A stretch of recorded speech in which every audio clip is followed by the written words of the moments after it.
made to the report, and I'll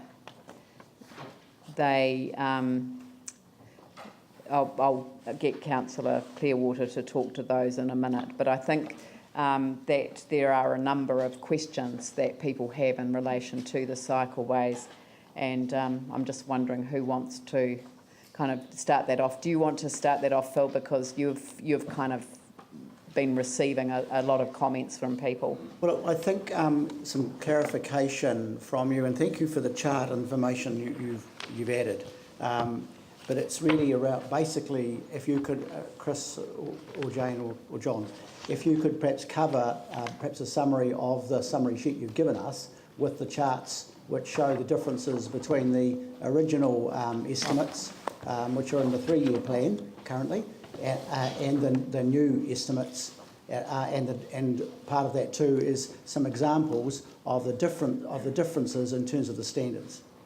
And before I hand over to Chris and John, just apologies for the late arrival of this. Councillors have only just got it in front of them. But Chris and John will take you through it. So did you want us to go through the other elements of the report, or just deal with that? No, and look, I'd be happy, I think, because just for clarity, it would be useful to give a summary of the key elements of the report too, Chris. Thank you. Thank you. So the purpose of the report today is there's several subsections to it. Firstly, to give an update on progress with the parts of the network that are currently in progress in terms of working through the route selection and so on, and conversations with community boards, etc. It's to seek approval of the proposed priorities for the 4 routes that are identified in the recommendation. It's to seek approval of the proposed declaration of this programme as a metropolitan project. That is to basically try and ensure consistency, because it is a network issue across the whole of the major cycleway programme. And that has implications in terms of the delegations and so on that are contained in the recommendation. It's to seek adoption in principle of the Design Principles Best Practice Guide that is now has now been developed, and use that as a way forward for the next set of all the routes that are currently being considered by staff, and to approve continuing with the programme on the base. So there's funding in this current 3-year plan, in this current financial year, is to approve continuation under that funding level, but for the routes that are recommended and to the new standards that are up for consideration today. So if I move firstly to current progress, and John can give you a quick update of where we're at on those 4 routes.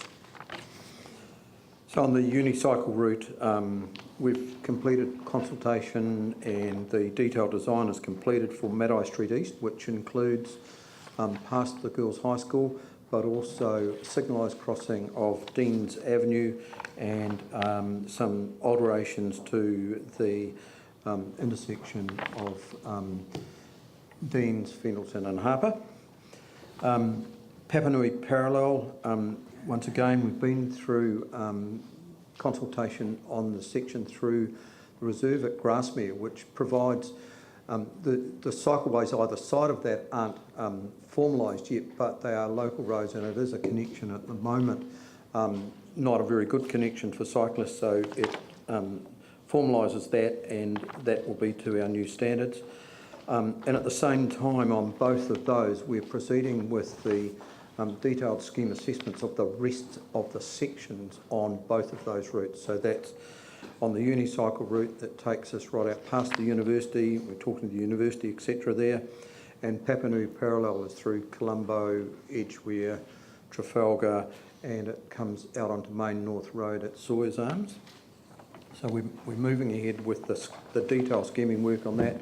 And as part of the consultation process, if Council agrees with the delegation today, we will provide that information and talk to the affected community boards, and then they can provide some feedback to the committee. Little River. So Little River Link has got 2 sections to it. The first section really is a connection from the central city across Morehouse Ave that links into the existing cycleway that was built as part of the Christchurch Southern Motorway first stage. So we've got a section of cycleway that, if you like, hasn't got good cycling connections to it. So that connection to that gives us much better usage of that existing facility, and NZTA are looking as part of CSM2 to extend that cycleway as part of their works. There's then a short connection at Little River itself, which is very much a recreational route, which just enhances the safety for cyclists as they go into the Little River village. And then Rapanui Shagrock, we're doing some scheme design work on the section between the city and Eastgate. So that's where we're at there. Going into the route prioritisation, so on page 271 of your report, there's a table there that gives you the basis upon which we've assessed all of the routes and the criteria and the consequential prioritisation. So that's what Chris was talking about before, that those are the priorities based on the benefits and you know how they fit strategically, travel time, reliability, all of those things there. So that was this matrix is a table which staff pondered over, put together, and then assessed each route against it. Can I just note, in the body of the report, we do say that whilst those are the priorities, there may be some sections of other routes that are a little further down the priority list, but a short section that delivers a significant benefit. And one of them is on Quarryman's Trail, that it gets us across Morehouse Ave and connects to two future routes, but it gets us across Quarryman's Trail and across the State Highway, and then links people into more a local community. So we really want to have that flexibility that where there's a short section that delivers a great benefit, let's move on and do that. So that's the prioritisation. So there's, on page 135, there's a bit of information there about the delivery program more as background to give you an indication of the phases of the project and the likely timing that each of those phases will take. That's not really subject to the recommendations today, that's just more by way of background. But if we move to page 136 on the decision-making responsibilities, this is around the declaration of the project as a metropolitan programme, and thus is considered as a citywide network by council. There are two aspects to that. That again is intended to ensure consistency across the whole network. The second part of it is that if we follow the recommendation, then we do achieve something like a 6-week shortening of the time frame for the programme on the previous page, because we were able to the proposal is to consider any community board input at the meeting of the Infrastructure, Transport and Environment Committee by way of involving them in that consideration. So that's the declaration of the programme as a metropolitan project. If we then, the next major item that we're considering today is adoption of the Design Principles Best Practice Guide.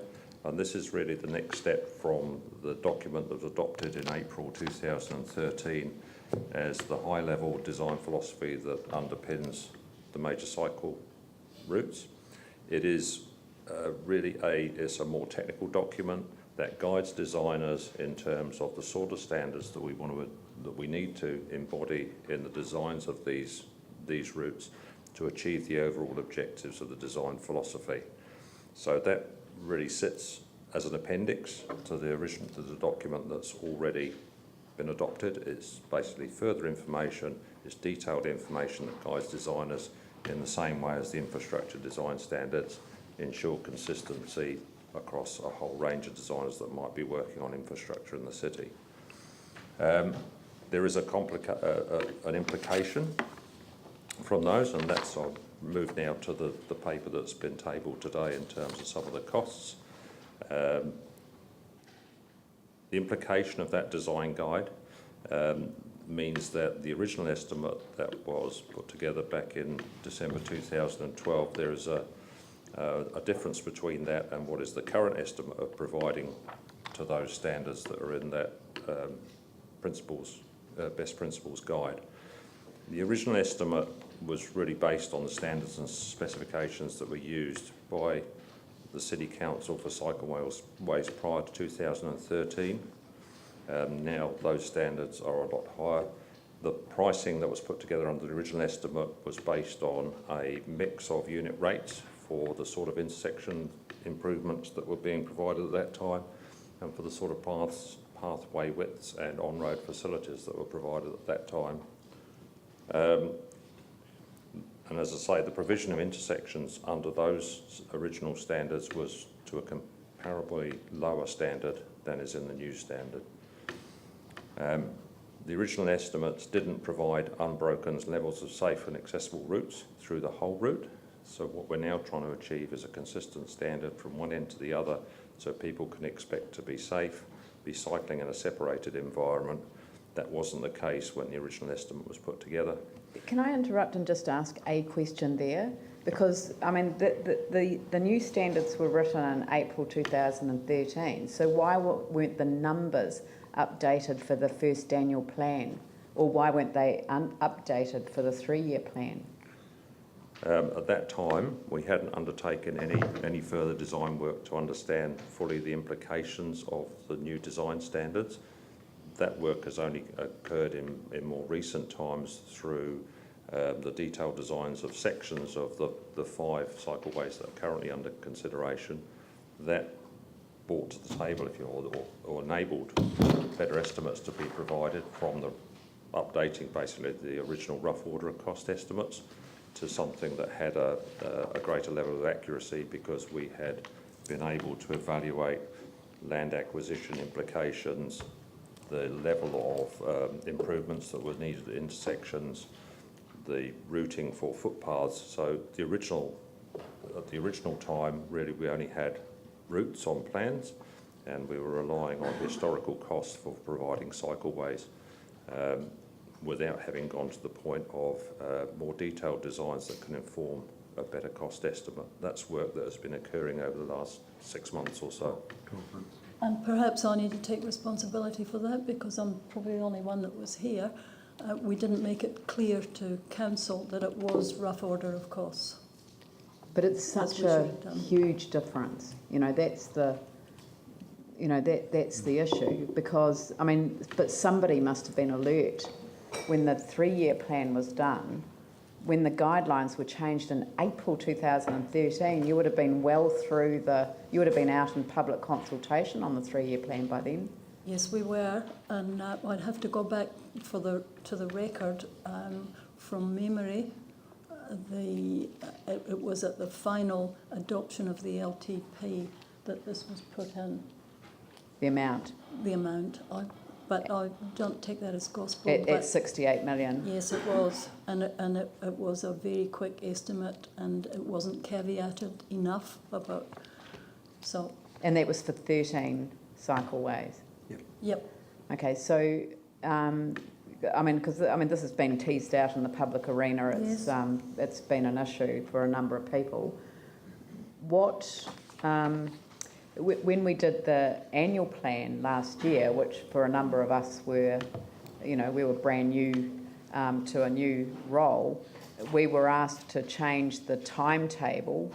We were told it had nothing to do with costs, but we were given no visibility on an increase in the costs involved, certainly not to this extent, until the end of last year. Is that right? I can speak to the timetable, because originally we were almost, it was with great reluctance we brought it back from 8 to 5, so I think we were emphasising that to council. In terms of the estimate we gave last year. You may recall in late 2013 and then again early last year, 2014, we had some assistance from the Dutch Embassy, and some experts from Holland came.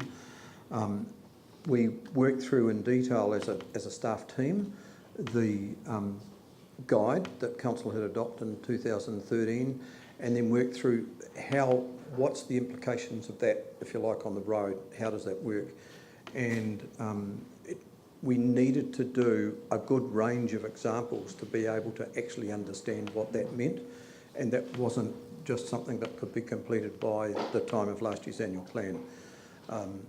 We had sufficient work around about September last year to be able to arrive at the revised estimate based on work that was done over those intervening months.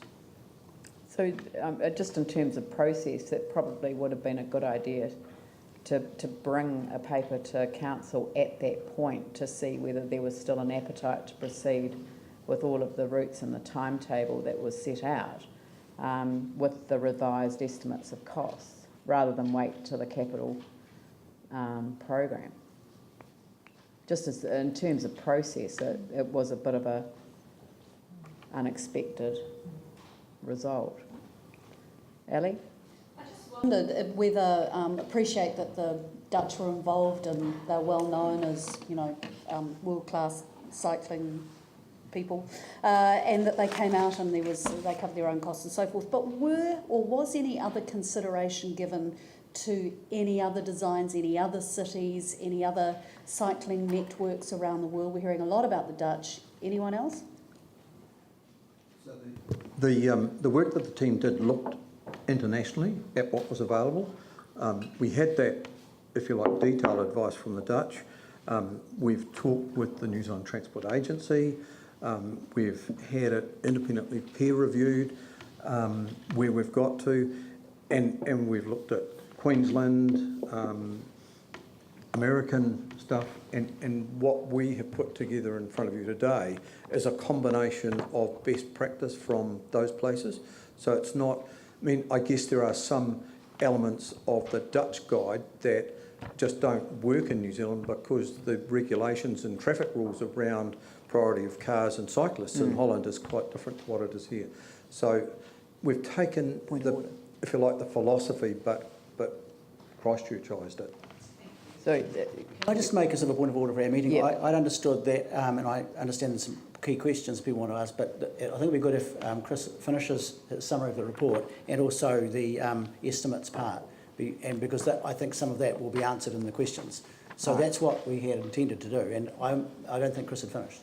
sorry, I interrupted because I was worried that we were going to move on to the other issues without establishing how we got to the point that we did, where a significant cost increase wasn't identified until the capital program. So, it's around the cost, but it's around the design guidelines. And no, I don't want to go into the design guidelines. but this the Yeah, but we're going to get to the design guidelines. All I wanted to do was to establish the timetable for when council officers knew that there was an increase in the costs associated with the new design and the point at which council was brought into the loop. So that, yeah. Carry on, sorry. That's fine. So we've run through there some of the background to the original estimate, and then if we move on to what's included in the current estimate. So obviously the current estimate is based on those design guides that were adopted and we're now discussing. There are requirements there for extra safety in terms of protection of cyclists. That means that to provide those, a significant amount of existing infrastructure that's on the road network needs to be moved or relocated to give enough room for the 4 metre wide separated cycle path. So it's things like curb and channel, things like drainage features, gully traps and so on. They obviously all cost money to move, and that's a substantial part of the current estimate. The paths that we were originally envisaged would have been based on unit rates for separated or shared paths such as the one along QE2 Drive, which are only 2 to 2.5 metres wide. We're now going to 4 metres wide. That's a 60% increase in terms of the cost of that one element, just to provide sufficient width that really encourages sharing of the path by both recreational users and commuting users who have different speeds, different use of the path, and you need that sort of width to encourage full use of it. The intersections, previously intersection improvements for cycleways in the original estimate would have been minor improvements to signalised intersections in terms of maybe some curb line treatments, maybe painting and so on to provide the green boxes that allow cyclists priority at the intersection.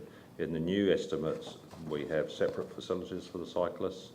That is a significant, and there's examples over the page I'll come to, that has a significant impact on the cost estimate to go from what was traditionally and typically provided and envisaged in the original estimate to what we're looking at today. And the current estimate also obviously provides for standards which achieve those modal shift objectives that I've just talked about, of getting all cyclists onto a separated network that is safe and attractive to users of 10 years old and up. And we've talked about the relocation of existing infrastructure already. Then there's a table there which just gives you the summary table of the original estimate that was put into the 3-year plan and what is the latest estimate for each of the routes. Within that, we have undertaken detailed, or we've got to quite a high level of detail for sections of 5 routes, and that has given us a very detailed costing for treatment types, which we've then been able to apply across the whole program. So we know now what the cost is. We have a much better idea of what the cost is of an intersection. We have a much better idea of what the cost is of a separate off-road pathway mid-block and separated on-road mid-block, although still separated from the traffic. It will be on the existing carriageway. So then over the page, by way of an example, one of the major changes is the intersections. There are a high number of intersections along these routes, and that table there summarises what the constituent cost by way of percentage, and it ranges from 10 or 11% right up to 44% of the cost of the whole route. Now that is a significant increase from what was allowed for in the original estimates, and that in total comes up to about $28 million.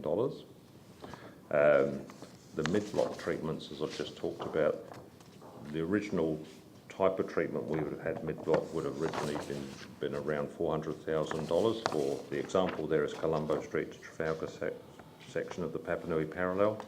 If we'd have gone to the old stand or been designing to the old standards and the old way of providing cycle, or the previous way of providing cycleways in the city, that would be around $400,000.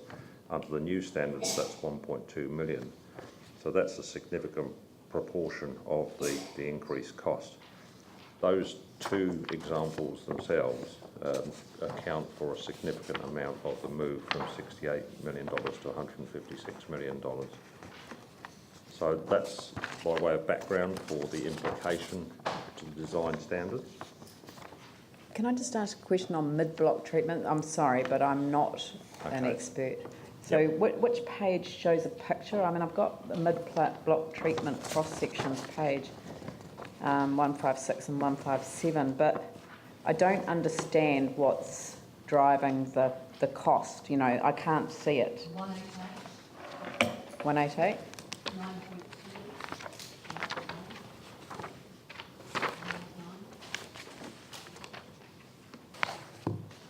Yeah, but I don't know what it looks like. Isn't that what that photograph was in the centre of 189? But I don't know what I'm looking at. Okay. But typically, there's 2 types. Mid-block is obviously between the intersections. There are 2 types of treatment there. There's on the existing carriageway.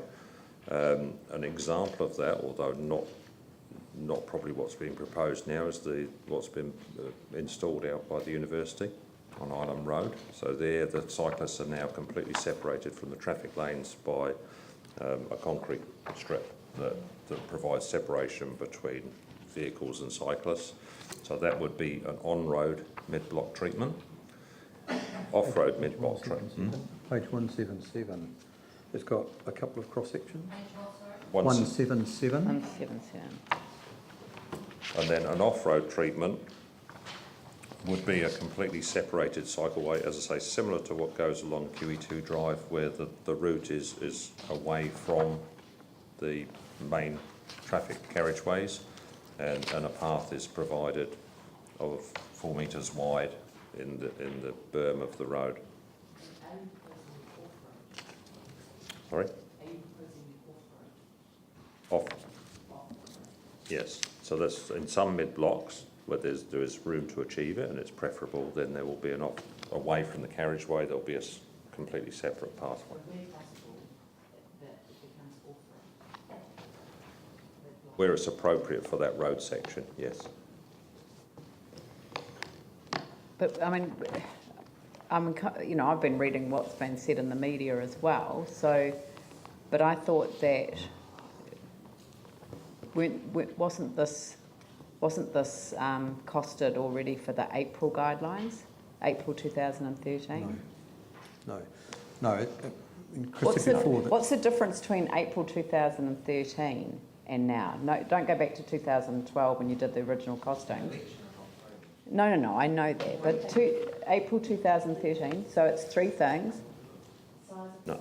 So the guideline of size April of the cycleway 2013 was adopted by council, Yep. but no work was done to be able to revise the estimates at that point in time. Yeah, no, I accept that took account of that. What is a quantum but shift? what are the actual differences now between? So what would have the costings been in April 2013 if those costings had been done with the new guidelines? So the new guidelines only reflect the April and the guidelines that were adopted in 2013, just at a greater level of detail. Yep. It's to enable working designers to look at an intersection, and the treatment that is needed at an intersection is in a greater level of detail than the April. The proposal is not to supersede the April 2013 guidelines. They set a higher level objectives and philosophical approach to the cycleway network. The guidelines that we're discussing today sit underneath that as technical working documents to guide the designers in things like we've just been looking at, the cross-section that's envisaged on page 177. So these mid-block treatments were always in the April guidelines? The principles of them were, yes. The principles of them, but not the design? And there were some examples of what they may look like.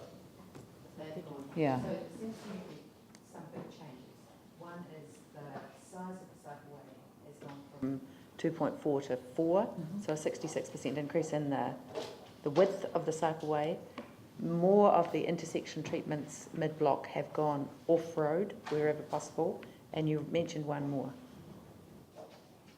And the on-road treatments of signalisation of intersections, on-road treatments and off-road treatments.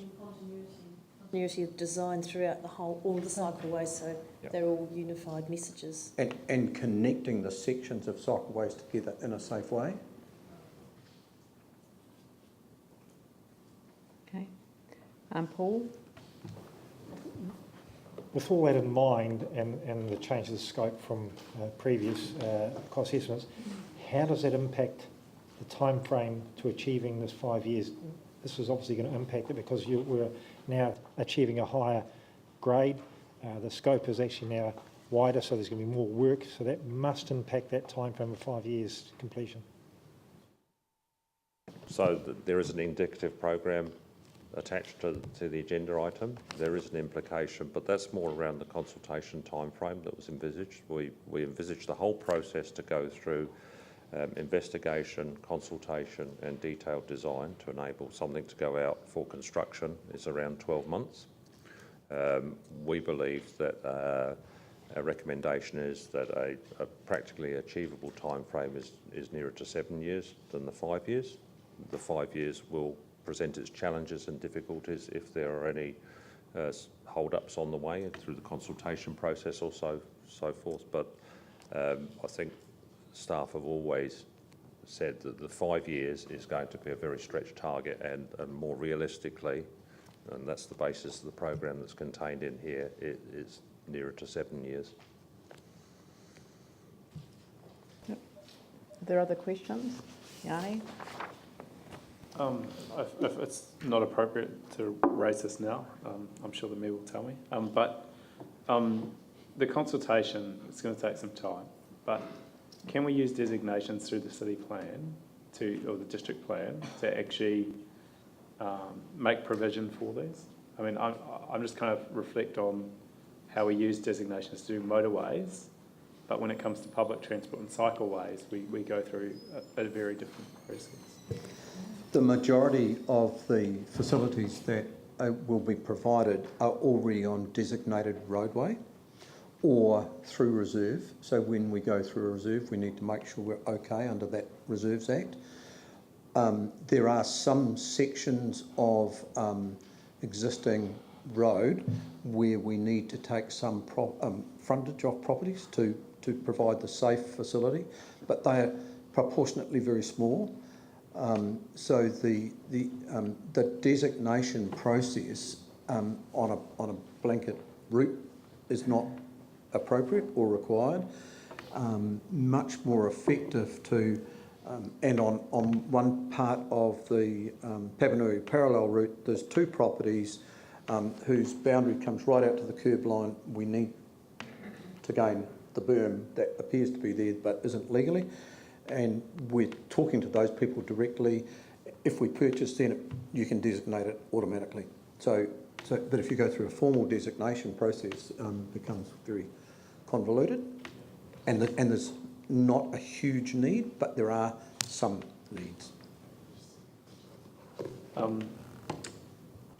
Just in terms of the central city, I'm just wondering where that fits in the whole prioritisation, and given the plans that we've seen in terms of like the south frame now no longer is a cycleway, and the east frame is no longer really going to be a cycleway that would meet these standards.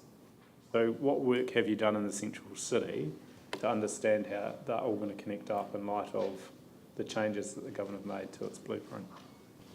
So in terms of the central city, this program is intended to connect into the work that's been done as part of Accessible Cities to provide those routes through the central city area that work with bus routes and so on and so forth in an integrated way. This program really connects to the perimeter around that as the network that feeds into that network within the central city. So the central city network isn't part of the major cycleways program, but obviously we have been liaising and collaborating with the groups that are responsible for designing Accessible City to make sure that we do have an alignment. What we've seen, like if you take the south frame, that's no longer going to be a cycleway. That was going to be a cycleway, so that changes. Now, if you look at the eastern frame, what we've seen is it'll be a really nice walking track, but there'll be intersections all the way along. So that won't be a cycleway. So I guess it's kind of like chicken and egg, but if you don't have what's going to happen in the central city clearly defined, how can you inform the route selection for those external routes if you're trying to get it to connect up? But the east frame will be under the 30k designation, won't it? No. The east frame is, yeah. The bit where the cycleway goes. Yeah. Yeah, it will at the end, but not through the middle. City centre. Yeah, it's not going to be a cycleway that will connect people going north and south. So when I look at this map, I kind of go, so depending on where you would have your north and south connection might influence where you would put the other ones coming in. But you're saying that's a completely separate process run by government, and we just... The major cycleways, as Chris said, we have been continuing to talk to the people involved in central city work, but our design crosses the avenues and then it gets picked up as part of the central city work there. We're conscious of the form that those may take within the central city, and that may be different to what we have outside it. But once you get beyond the avenues, the environment is different and potentially needs a different treatment. But some of that detail in the central city certainly still needs working out together, but we're doing as much as we can in the central city. Right, and just the final question from me is, Do you have provision, like if you take the Heathcote Expressway or the, where you've got skirt work happening to actually do the cycleways at the same time so you save money? We have continued to identify with skirt where they're going and where our cycleways might go. And if there's any opportunities, we will link together. The reality is that the majority of the skirt work tends to be down the middle of the road. Our work's on the side of the roads. So there's not a lot of opportunity for that coordination. That whole Heathcote area is just screaming out for improvement, and they're doing a lot of the... yeah. So, I mean, I just want to make sure that through the resolutions today, you have sufficient capacity within your program to take those opportunities. If those opportunities arose, we would take them. A lot of the skirt program, as John says, is quite short lengths. We believe that the efficiencies and the cost effectiveness on this program is going to be through tendering whole lengths of route when it comes to that time. But certainly we will carry on discussions and communication with skirt to understand their program and integrate it with what we're doing, and if possible, then we would take advantage of something where it would provide the benefit. But we are certainly not trying to do this in isolation from the skirt program. We're very much connected with the skirt program and what their proposals are. And there is one, it's a very small example, but an example on the corner of Deans and Fenelton. There was a need for some road improvement repair works that skirt were responsible for. They've held up off doing that. They will do that work when we do the Deans Harper Fenelton intersection improvements. So we are talking, and where there's an opportunity, we take it. It's just not a huge opportunity, unfortunately. Great. Vicky, then Andrew. If these guidelines were revised in 2013, before the annual plan in 2013, was that the time at which you revised it from 2.4 metres to 4 metres? The original budget estimate was prepared... No, that's not the question. The question is, did the 2013 guidelines have it at 2 something metres or 4? They would have been 4 metre, or they've ended up going down into these guidelines in terms of the philosophies as being 4 metres. The 2.4 that I referred to earlier was standard pre the 2013 guidelines. It was the typical width of a shared off-road cycleway. Okay, so at the time when the guideline changed from 2.4 to 4, which is a major increase in size over that distance, did the estimates reflect that considerable change in just something as basic as that? No. As far as I'm aware, the estimates weren't updated at that time. The estimates are being updated as we've moved through the more detailed design of applying the new standards. But even thinking, just logically, this has now gone from 2.4 to 4, maybe there might be some extra costs that wasn't included in the 2013 annual plan? No. No. Or the 2014. And in fact, in 2014, we were confronted with a wide range of submitters who were angry at the proposal that it would shift from 5 years to 8 years. And, you know, we heard them. We heard staff tell us that it wasn't finance that was driving the problem. And so we pushed it back to the 5 years. And now we find that the cost wasn't even considered. You know, I mean, it's just... It does leave us in a very, very difficult position, because we can't simply base our commitment to 13 cycleways on cost estimates that were prepared in 2012. Somebody has to come back to us and say the new estimates are these, and we have to set aside that in the budget. And as I said before, using the capital program without a paper, without the business case, without the supporting documentation, it's not the way to do it. I think that's the frustration that you're hearing from around the table. And we're as committed to cycleways as any organisation could possibly be, but this is an extremely challenging position that you put us in. Has anyone else got any questions? Andrew? Question around the prioritisation. Referring to the table on 271, the Little River Link achieves rating 3. Looking at the table on page 273, the Little River Link is the cycleway which is in fact able to be delivered first, so by the end of 2015. And looking at the paper which has just been given to us, of the top 5 rankings, the Little River Link is in fact the cheapest to deliver. Yet when we look at the map on the page previous to 271, so page 270, Little River Link achieves priority 2, not priority 1. Why is that? They could be reversed. Unicycle if you go to the table where the prioritisation matrix there. Page 271. 271. So that will show you that under the category of high use potential, so looking at the route in total, there's a very high use at the city end, but at the So easy to read. further ends it's a much lower use. So that's why that's an orange or a yellow. And then under the economic support, so we were looking for a consideration where the provision of the cycleway would enhance or help redevelopment as part of the urban development work that's council's involved in. So it scores just down a little on both of those.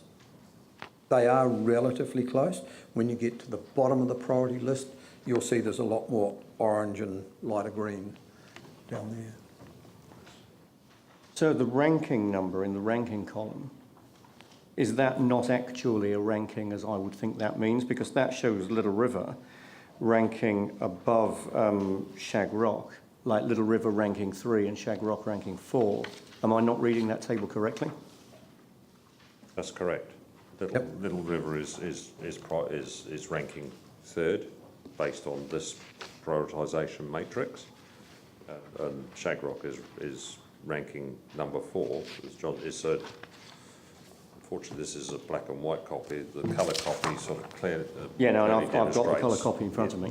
That the top 2, every one of the 5 boxes is up at the what is green on the coloured version.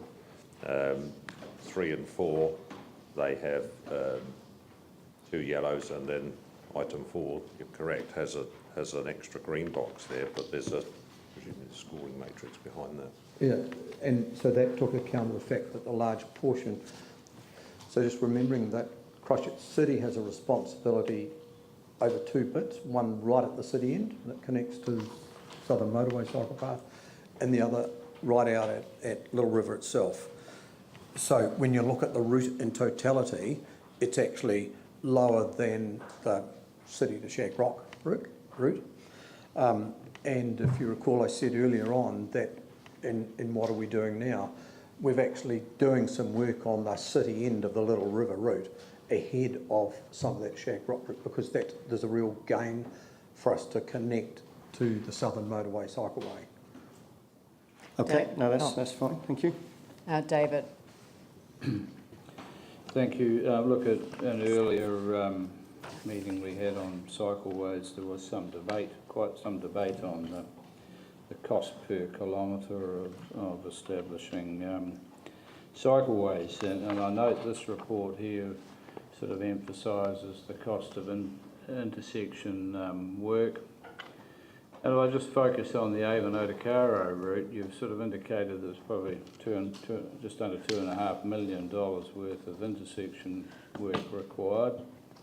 No signalised stuff, and the majority, in my belief, of that cycleway would be off-road following the river. So we're, my calculations, I've looked up, it's 12 kilometres long. we're faced with a cost here of $1.52 million exclusive of intersection work per kilometre to construct a cycleway essentially along the riverbank, red zone land.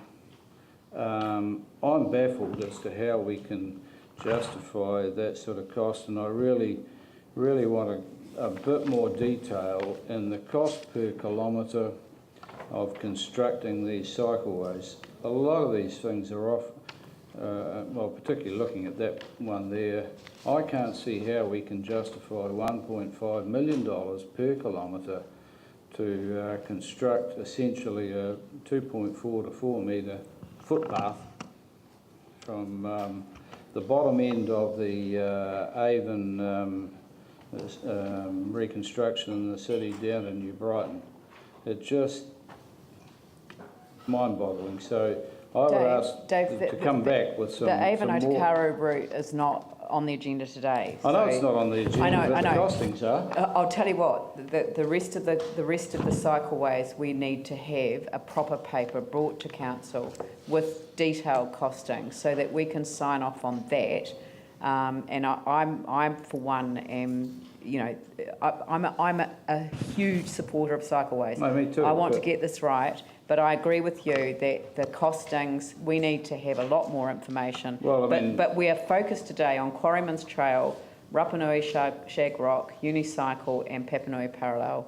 And I mean, Unicycle and Papanui Parallel, they're well down the track. They're absolutely core critical to the cycleway network. The other two I'm not so familiar with, but we have to focus on them today because, which is why I asked the chair to change the order of the recommendations so that we are going to approve the Major Cycleway Design Principles Best Practice Design Guide and Draft Wayfinding and Signage Guide. Signage is interesting. And in principle for the 4 selected routes as detailed. So it's the in-principle approach that we're adopting today, but we're going to have to come back and sign off on these other ones. Now, I mean, I don't know, we're getting a message from some people that they don't want us to sign off on Rapanui Shag Rock today, and you know, maybe we need to pull that one and do some more work on it. Or, as I say, it's an in-principle approach with some detailed decision-making going to the ITE committee. And, you know, I'm quite happy, quite comfortable for that to be delegated to them.